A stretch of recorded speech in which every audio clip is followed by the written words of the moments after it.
চলুন আজকে আমরা কথা বলবো মিস্টার মিজানের সঙ্গে, যার সংসার ভালো লাগে না। মিজান সাহেব বলুন, কেন আপনার সংসার করতে ভালো লাগতেছে না? আমি তোর বাবা, আমিও জানতে চাই। আমারও জানতে ইচ্ছে করছে। আমি যখন অনেক ছোট স্কুলে পড়ি, সবাই আমাকে বলেছেন সুন্দরভাবে পড়াশোনা করো, পরীক্ষায় ভালো রেজাল্ট করো।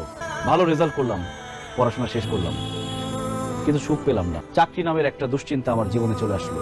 অবশেষে আমার চাকরিটা হলো ঠিকই, কিন্তু আমার জীবনে সুখ আসলো না। এরপরে ভাবলাম জীবনে যদি একটা বউ আসে তাহলে হয়তো জীবনে সুখ আসবে। বিয়ে করলাম, কিন্তু তারপর আমার জীবনে সুখ আসেনি। তারপর আজকে এটা লাগবে, কালকে সেটা লাগবে, পরশু ওইটা লাগবে।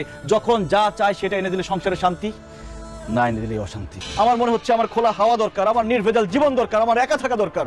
পুরুষ মানুষ শুধু দিয়েই যায়, কারো কাছে সুখ পায় না। তার দায়িত্ব হচ্ছে সংসারটাকে আগলে রাখা, সংসারের সব মানুষগুলিকে ভালো রাখা।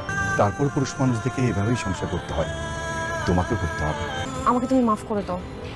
তোমার স্ত্রী হিসেবে আমার দায়িত্ব ছিল তোমার কষ্টগুলো বোঝা। আজকে থেকে তোমার দুঃখ কষ্ট সবকিছুর আমি খেয়াল রাখবো। প্লিজ বাসায় চলো।